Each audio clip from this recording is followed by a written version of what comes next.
কোন একজন নবী আল্লাহকে বলেছিলেন যে আল্লাহ আমি মারা যাওয়া কোনো মানুষকে দেখতে চাই, সে কেমন আছে। এটা শুনেন ভালো করে হাদিসটা, মারা যাওয়া কোনো মানুষকে আমি দেখতে চাই, সে কেমন আছে। আল্লাহ পাক সেই নবীর আরজি কবুল করলেন, বললেন আচ্ছা ঠিক আছে দেখাচ্ছি। কবরের সামনে গিয়ে দাঁড়ালেন। 1000 বা 2000 বছর আগের কোনো ব্যক্তি যে মারা গেছে তাকে কবর থেকে চিন্তা করা, নবী দেখছেন এবং সে ভয় থরথর করে কাঁপছে, এখনো ভয় থরথর করে কাঁপছে।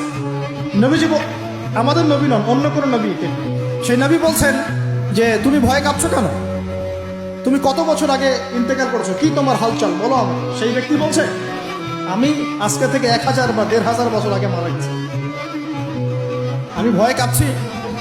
যখন আমি মারা যাচ্ছিলাম মালাকুল মউত যা আকৃতি নিয়ে আমার সামনে এসেছিল, ওই আকৃতি আমি এখনো ভুলতে পারি না, তাই দেখে আমি থরথর করি। তিনি বলছেন যে আমি 1500 বছর হয়ে গেছে আমার মউতে, কিন্তু আমার দেহ থেকে এখন পর্যন্ত রূহ কবজ করার যে কষ্ট, এই কষ্ট এখনো যায় না।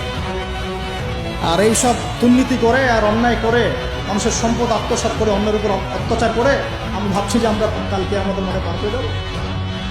খালি কবরে যাও, তারপর বুঝবো। আল্লাহ রাব্বুল আলামিন আমাদের সবাইকে হৃদয়ের চোখটা খোলার তৌফিক দান করুন।